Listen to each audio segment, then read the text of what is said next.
సిర్పూర్ నియోజకవర్గంలోని మన ఆర్ఎస్ ప్రవీణ్ కుమార్ గారి నివాసంలో ఉన్నాము. మనతో పాటు మన మాలీ సంఘం రాష్ట్ర అధ్యక్షులు బీఆర్ఎస్ పార్టీ సిర్పూర్ నియోజకవర్గ కన్వీనర్ లెండిగుర శ్యామరావు మనతో ఉన్నారు. ఎలా ముందుకు తీసుకెళ్ళి ఇప్పుడు ఇక్కడ నియోజకవర్గంలోని పలు సమస్యలు ప్రభుత్వ దృష్టికి కానీ ఇక్కడ ఎలా తీసుకెళ్దాం అనుకుంటున్నారు ఒకసారి వారి మాటల్లోనే తెలుసుకుందాము. దాంట్లో భాగంగానే ఇప్పుడు స్థానిక ఎన్నికలు ఉన్నాయి. ఇప్పుడు సర్పంచ్ ఎలక్షన్లు కావచ్చు ఇవి. అయితే ఆ ఎలక్షన్లలో కూడా ఇప్పుడు వీరు ఎలా ముందుకు తీసుకెళ్దాం అనుకుంటున్నారు బీఆర్ఎస్ పార్టీని అనేది అనే విషయం పైన కూడా మనం మాట్లాడదాం. ఒకసారి వారి మాటల్లోనే తెలుసుకుందాం. నమస్కారం సార్. సార్, మీరు ఇప్పుడు ఇక్కడ సిర్పూర్ నియోజకవర్గ బీఆర్ఎస్ పార్టీ సిర్పూర్ నియోజకవర్గ ఇన్ఛార్జిగా మీరు ఇప్పుడు నియమితులైనారు. దీంట్లో భాగంగానే ఇక్కడ సిర్పూర్ సమస్యలను మీరు ప్రభుత్వం దృష్టికి కావచ్చు, ఆ సమస్యలను బయటికి కావచ్చు, మీరు ఎలా బయట పెడదాం అనుకుంటున్నారు? ఇట్లా ఇప్పుడు ఉన్న పరిపాలన ఎలా ఉందనుకుంటున్నారు? ముందుగా డాక్టర్ ఆర్ఎస్ ప్రవీణ్ కుమార్ గారికి నేను ప్రత్యేక ధన్యవాదాలు తెలియజేస్తున్నాను. ఎందుకంటే ముఖ్యంగా మా మాలీ కులస్తులు ఆర్థికంగా, సామాజికంగా, విద్యా ఉద్యోగ పరంగా చాలా వెనుకబడి ఉన్నాం. మరి మమ్మల్ని గుర్తించి ఈ సిర్పూర్ తాలూకా బీఆర్ఎస్ పార్టీ కన్వీనర్గా నియమించినందుకు మా సంఘం తరఫున, నా తరఫున సార్కు ప్రత్యేక ధన్యవాదాలు తెలియజేసుకుంటున్నాను. అదేవిధంగా మరి సిర్పూర్ తాలూకాల సారు ఈ తాలూకాని ఎన్నుకోవడం దేని కొరకంటే మరి సిర్పూర్ తాలూకా అన్ని రంగాల లోపల చాలా వెనుకబడి ఉన్నది, అభివృద్ధికి ఆమడ దూరంలో ఉన్నది. ఆదిలాబాద్ జిల్లా అంటేనే ఆదివాసుల జిల్లా. ఆదిలాబాద్ జిల్లాలో సిర్పూర్ తాలూకా ఇంకా వెనుకబడి ఉన్నది. కాబట్టి ఇక్కడ ఏదైతే గత పాలకులు ఉన్నారో వలసవాదులు వచ్చి మూడు సార్లు ఎమ్మెల్యే అయిన తర్వాత కూడా వాళ్ళ తాలూకాలు ఏ విధమైన అభివృద్ధి చేయకుండా మరి వాళ్ళ అన్యాయాలు, అక్రమాలు, దోపిడీలు చేస్తూ ప్రజలను భయభ్రాంతులకు గురి చేస్తూ తిరగబడ్డోళ్ళ మీద అక్రమ కేసులు చేస్తూ ఇక్కడ విపరీతంగా దోపిడీ జరుగుతుంది. కాబట్టి తను ఈ తాలూకానే దత్తత తీసుకొని ఈ తాలూకాని అభివృద్ధి చేద్దామనే ఉద్దేశంతో రావడం జరిగింది. దాని కొరకు మేము సార్కు ధన్యవాదాలు తెలియజేసుకుంటున్నాం. అందుకే మేము కూడా సార్ మార్గంలో రావడానికి మరి బీజేపీ పార్టీ నుండి కూడా సార్ ఏదైతే మరి బీఎస్పీలు వచ్చిండు, బీఎస్పీ నుంచి పోటీ చేసిండు, సార్ది బహుజనవాదం, ప్రజల సంక్షేమం కోసం, ప్రజల కోసం ఒక అత్యున్నత అడిషనల్ డీజీపీ ఉద్యోగాన్ని కూడా రాజీనామా చేసి వచ్చింది. కాబట్టి మరి ఆయనతో మనం ఉంటే ఆయన చేసిన సేవలో మాకు కూడా భాగం పంచుకునే అవకాశం ఉంటుందని చెప్పేసి మరి సార్ ద్వారా మేము కలిసి ఈ రాజకీయంగా ప్రయాణం చేయడం జరుగుతుంది. సిర్పూర్ నియోజకవర్గ బీఆర్ఎస్ కన్వీనర్గా ఇప్పుడు మీరు ఎలాంటి అభివృద్ధి చేయాలనుకుంటున్నారు? మీ ప్రణాళిక ఇప్పుడు ఎలా ఉండబోతుంది ఇప్పుడు ప్రతిపక్షంగా ఉన్నందుకు? ముఖ్యంగా ఇప్పుడైతే ప్రభుత్వం ఏదైతే వైఫల్యాలు ఉన్నాయో ఆ ప్రభుత్వ వైఫల్యాల మీద మా పార్టీ నాయకులను తోడుగా తీసుకొని సార్ యొక్క ఆదేశానుసారము, పార్టీ యొక్క ఆదేశానుసారం తప్పకుండా ఏ సమస్య మీద నేను పనిచేస్తా. పార్టీ కొరకు 24 గంటలు నాకున్న సమయాన్ని కూడా కేటాయిస్తా. నాకున్న పరిచయం ఉన్న నాయకులకు కావచ్చు, మా కార్యకర్తలకు ఏ సమస్య వచ్చినా కానీ సార్ లేనప్పుడు నేను అందుబాటులో ఉండి వాళ్ళ సమస్యలు తీర్చడానికి ప్రయత్నం చేస్తాం. అదేవిధంగా సార్ యొక్క ఏదైతే ఆదేశాలు జారీ చేస్తామో ప్రతి మండలం లోపల మరి మనం మేము కమిటీలు వేసినాం. ఆ కమిటీ సభ్యులకు, కమిటీ కన్వీనర్లకు అందరికీ అందుబాటులో ఉండి ప్రతి నెల ప్రతి మండలంలో మరి సమావేశాలు ఏర్పాటు చేసి కార్యకర్తలను చురుగ్గా తయారు చేసి రాబోయే సర్పంచ్ ఎన్నికలకు అందరినీ సిద్ధం చేస్తున్నాం. రేపటి నుంచి ప్రణాళిక మొదలవుతుంది. తప్పకుండా ఈ సర్పంచ్ ఎన్నికల లోపల 90% సర్పంచులు మేము గెలుచుకుంటాం. ఆ విధంగా సార్ యొక్క సూచనల మేరకు, పార్టీ సూచనల మేరకు పనిచేసి పార్టీని ముందుకు తీసుకెళ్ళడానికి నేను సాయశక్తిలో కృషి చేస్తాను. ఇప్పుడు ఉన్న పరిస్థితిలో ఉన్న మన సిర్పూర్ నియోజకవర్గ యువతను ఎలా మీరు ముందుకు తీసుకెళ్దాం అనుకుంటున్నారు? గతంలో కూడా ఆర్ఎస్ ప్రవీణ్ కుమార్ సార్ గారు ఏదైనా మన గురుకులాల పట్ల కావచ్చు, విద్యార్థుల పట్ల ఏదైనా చాలా కృషి చేశారు. ఇప్పుడున్న సిర్పూర్ నియోజకవర్గం యొక్క గురుకులాల కావచ్చు, యువతని కావచ్చు, మీరు వాళ్ళని ఎలా ముందుకు తీసుకెళ్దాం అనుకుంటున్నారు? ముఖ్యంగా సార్ గురించి చెప్పాలంటే సార్ జీవిత లక్ష్యమే అనగారిన వర్గాల్లో ఉన్న అందరినీ విద్యావంతులు చేయడం. సార్ లక్ష్యం ఏంటంటే ప్రతి ఒక్కరిని విద్యావంతులను చేసి ప్రతి ఒక్కరిని ఒక ఉన్నత స్థాయికి తీసుకెళ్లాలనేదే సార్ ఉద్దేశం. ఎందుకంటే సార్ గురుకుల సెక్రటరీగా ఉన్నప్పుడు అది ప్రూవ్ చేసి ఎందరో మంది విద్యార్థులను వాళ్ళ విద్యను అందించే విధంగా ప్రయత్నం చేసిండు. గురుకులాల్లో మంచి భోజనం పెట్టించి, మంచి పుస్తకాలు అందించి, మంచి చదువులు అందించి, వాళ్ళకి అన్ని విధాలుగా మౌలిక వస్తువులు కల్పించి వాళ్ళు మంచి ర్యాంకర్గా అయ్యి ఉద్యోగాలు సంపాదించే ప్రయత్నం చేసింది. కాబట్టి సార్ ఆధ్వర్యంలో ఎందరో మంది ఉద్యోగాలు చేస్తున్నారు, చాలామంది విద్యావంతులు అవుతున్నారు. ఇక్కడ విదేశాలలో కూడా సార్ విద్యార్థులు ఉన్నారు కాబట్టి సార్ తప్పకుండా విద్యార్థులకు పెద్ద పీట వేస్తాడు. విద్యార్థి సమాజం కూడా సార్ని గుర్తిస్తుంది. తప్పకుండా విద్యార్థులందరూ సార్ వెంబడి ఉంటారు, సార్తోనే ప్రయాణం చేస్తారు. సార్ లక్ష్యం కూడా అందరినీ విద్యార్థులు చేయడం. ఎందుకంటే విద్య లేనందువల్లే మనం చాలా వెనుకాడున్న విషయం సార్ తెలుసు కాబట్టి విద్యకే ప్రిఫరెన్స్ ఇస్తాడు. విద్యార్థుల కొరకే, యువత కొరకే సార్ పెద్ద పీట ఇస్తాడు. తప్పకుండా యువత, విద్యార్థులు సార్ వెంబడే ఉంటారు. ఇప్పుడు ఈ 5 సంవత్సరాలు గడిచిన తర్వాత మళ్ళీ బీఆర్ఎస్ ప్రభుత్వం అధికారంలోకి వస్తుందని మీరు అనుకుంటున్నారా? తప్పకుండా వస్తుంది. ఇప్పుడు ఎన్నికలు జరిగినా బీఆర్ఎస్ ప్రభుత్వం వస్తుంది. ఎందుకంటే ఏదైతే కాంగ్రెస్ ప్రభుత్వం రేవంత్ రెడ్డి హామీలు ఇచ్చిందో ఆ ఒక్క హామీ కూడా మరి పూర్తి కావడం లేదు. ఎన్నికల హామీలన్నీ కూడా ఫెయిల్ అయిపోయినాయి. రైతు బంధు కావచ్చు, రైతు బంధు ఇవ్వకుండా రైతు బంధు పైసలు రుణమాపన ఇచ్చేసి అది కూడా పూర్తిగా ఇంప్లిమెంట్ చేస్తున్నారు కాబట్టి రైతులు కూడా చాలా పరేషాన్ ఉన్నారు. ఏదైతే 1,00,000 రూపాయలు రుణాలు అన్నారు వాళ్ళకు పూర్తిగా రాలేదు. 1,00,000 తర్వాత కూడా మళ్ళీ 1,50,000 అన్నారు వాళ్ళకు పూర్తిగా రానేలేదు. 2 లక్షల కోసం అందరూ వెయిటింగ్లో ఉన్నారు. అది వస్తారో అదో తెలియదు కాబట్టి ఆ విషయంలో రైతులు సంతృప్తిగా లేరు. అదేవిధంగా రైతు బంధు లేనందువల్ల చాలామంది రైతులు ఇప్పుడు పంటలకు పెస్టిసైడ్ కావచ్చు పెట్టేది కొనడానికి, మందులు కొనడానికి చాలా ఇబ్బందులు పడ్డారు. అదే బీఆర్ఎస్ గవర్నమెంట్ ఉన్నప్పుడు ఎవరు కూడా వాళ్ళు బయట పట్టించుకునే పరిస్థితి లేకుండా. కానీ ఈ సంవత్సరం చూస్తే రైతు బంధు లాగా చాలామంది మరి రైతులు ఆ దుకాణాల్లో పోయి ఎక్కువ రేట్లకు వడ్డీలకు తీసుకొని మరి మందులు కొని చాలా నష్టపోతున్నారు కాబట్టి ఒక్క రైతు కూడా సాటిస్ఫై లేరు. కాంగ్రెస్ గవర్నమెంట్కు రైతు కూడా ఓటేరు. తప్పకుండా అదే రైతు పరంగా కాదు, ఆడలు మహిళల పరంగా కూడా మహిళలకు అయితే గృహలక్ష్మి ఇస్తానని చెప్పిండ్రు, అది మాటలకి పరిమితమైంది. దానికోసం కూడా మహిళలందరూ పరిశీలన.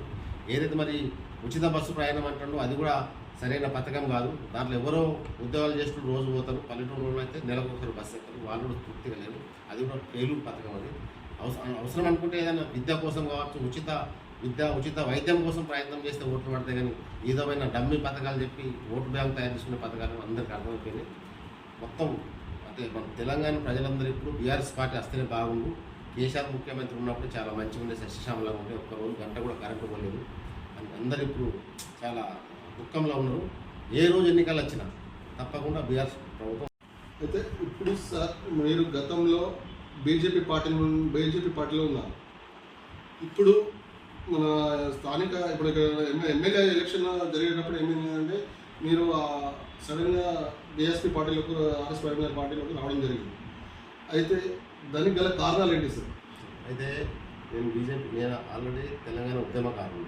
తెలంగాణ రాష్ట్రం కోసం ధర్నాలు చేస్తాను, రస్తారోపణలు చేస్తాను, భాషణ పోటీలు. నేను మార్చి నేను టీఆర్ఎస్ పార్టీ ఎప్పుడైతే పోరాటం చేస్తానో నేను పార్లమెంట్ మండలి అధ్యక్షునిగా పనిచేసిన. తెలంగాణ రాష్ట్రం కోసం చాలా కష్టపడ్డాను. అందరి కృషి వల్ల తెలంగాణ రాష్ట్రం వచ్చిన తర్వాత మేము ఏదైతే మరి మా తెలంగాణ రాష్ట్రం లోపల మాలికులస్తులు ఉన్నారో చాలా తక్కువ సంఖ్యలో ఉంటారు. సుమారు 4 నుంచి 5 లక్షల జనాభా ఉంటుంది టోటల్ తెలంగాణలో.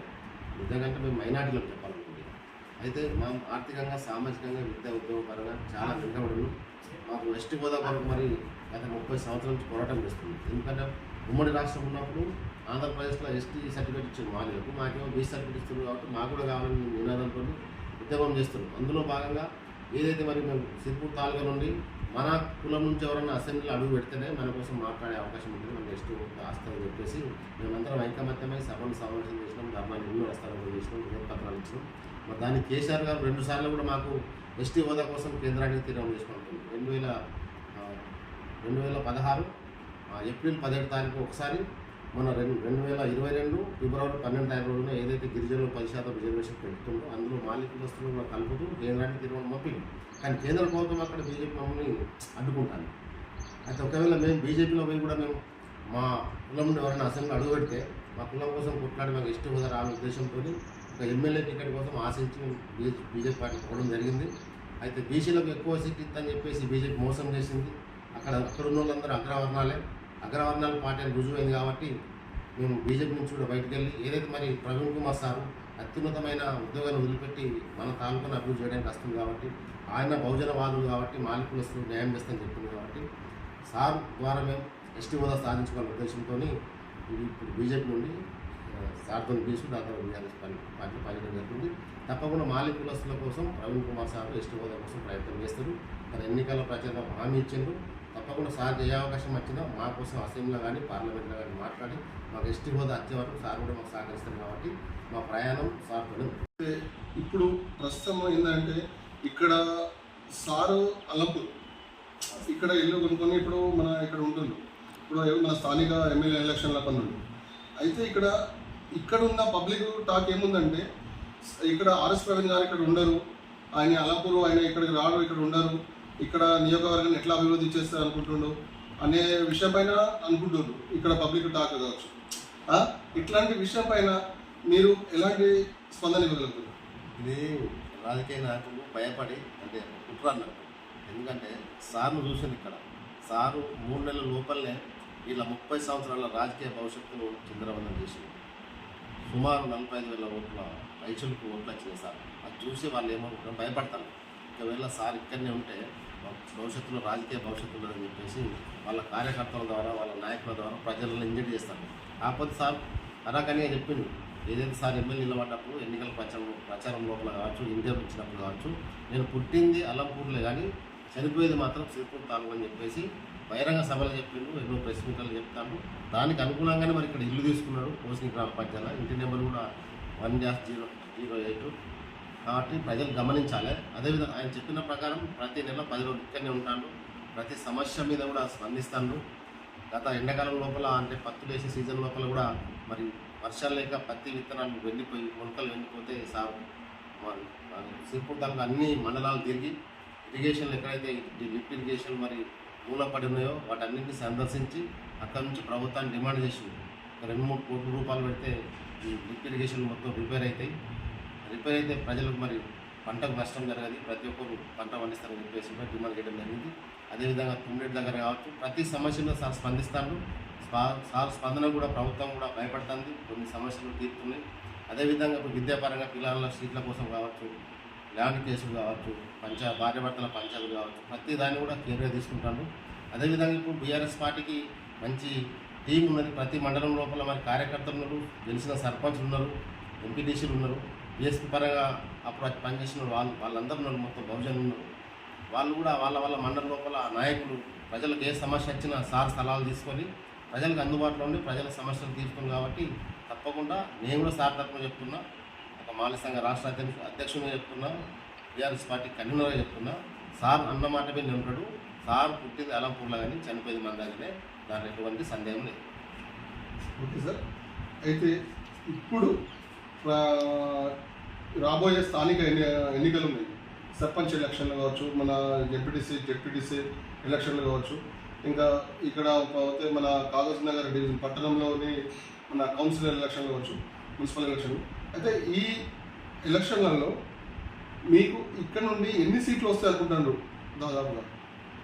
అయితే గతంలో సార్ బీఎస్పీ నుండి ఎమ్మెల్యే పోటీ చేసినప్పటికీ కొన్ని అనివార్య కారణాల వల్ల బీఆర్ఎస్ పార్టీ రావడం జరిగింది. ఎందుకంటే బీఆర్ఎస్ పార్టీది బీఎస్పీది కూడా బహుజనవాదమే. సార్ ఎక్కడున్నా కానీ సార్ బహుజనవాదమే కాబట్టి సార్ ఎమ్మడి అందరు ప్రజలు ఉన్నారు. అదేవిధంగా మరి బీఆర్ఎస్ పార్టీకి ఏదైతే గత 10 సంవత్సరాల నుంచి 2 సార్లు అధికారం ఉన్నప్పటి నుంచి అంచనగానం కావచ్చు, గెలిచిన ఎంపీటీసీలు, సర్పంచులు, వార్డు మెంబర్లు, జెడ్పీటీసీలు, ఎంపీలందరూ అదేవిధంగా ఉన్నారు. వాళ్ళందరూ ఇప్పుడు సార్ అనుకూలంగానే మన బీఆర్ఎస్ పార్టీలో ఉన్నారు. వాళ్ళందరూ మన టచ్లో ఉన్నారు. అదేవిధంగా పోయిన వారం లోపల అన్ని 7 మండలాల్లో కూడా మరి టీం తయారు చేసినాం. కన్వీనర్ 11 మంది 15 మందితో అన్ని గ్రామాలల్లో మండలాల్లో టీం తయారు చేసినాం. వాళ్ళందరూ యాక్టివ్గా పనిచేస్తారు. రాబోయే ఎన్నికల లోపల తప్పకుండా 75% వరకు సర్పంచ్ సీట్లు తప్పకుండా గెలుస్తాం. దాంట్లో ఎటువంటి సందేహం లేదు. ఎందుకంటే ఇప్పుడు ఏదైతే కాంగ్రెస్ గవర్నమెంట్ ఉన్నదో ఆ గవర్నమెంట్ మొత్తం విఫలమైపోయింది. వాళ్ళు ఏదైతే ఎన్నికల ప్రచారంలో భాగంగా ఏదైతే హామీలు ఇచ్చిందో ఒక్క హామీ కూడా పరిపూర్ణంగా అమలు జరుగుతలేదు. ఇప్పుడు అందరూ ప్రతి ఒక్కరు ఇదే మాట అంటారు. కేసీఆర్ ఉండేటప్పుడు కేసీఆర్ ఉన్నాక తెలంగాణ గవర్నమెంట్ ఉన్నాక ఒక్కరోజు కరెంటు పోలేదు, రైతు బంధు టైంకి వస్తుండే, పిల్లలకు ఫీజు రియంబర్స్మెంట్ వస్తుండే, ప్రతి స్కీమును పకడ్బందీగా అమలు జరుపుకుంటూ ఇప్పుడు ఒక్క స్కీమ్ కూడా అమలు అయితే లేదని పెద్దవాళ్ళు, చిన్నవాళ్ళు, స్టూడెంట్లు, ఉద్యోగస్తులు ప్రతి ఒక్కరు కూడా ఇప్పుడు వ్యతిరేకంగా ఉన్నారు. కాబట్టి 90% సీట్లు వచ్చి ఆచారపడాల్సిన అవసరం లేదు. సర్పంచ్ అన్నీ మేమే గెలుచుకుంటాం. విన్నారు కదా ఇప్పుడు మన సిర్పూర్ నియోజకవర్గ బీఆర్ఎస్ పార్టీ కన్వీనర్ గారి మాటలు. ఇప్పుడు వీరు ఈ సిర్పూర్ నియోజకవర్గంలోని సమస్యలను ఎలా ఈ ప్రభుత్వ దృష్టికి తీసుకెళ్తారో వారి మాటల్లో అయితే విన్నాము. చూద్దాం ఇప్పుడు ఇంకా ముందు ఇంకా వీరి పని విధానం ఎలా ఉంటుంది అనేది.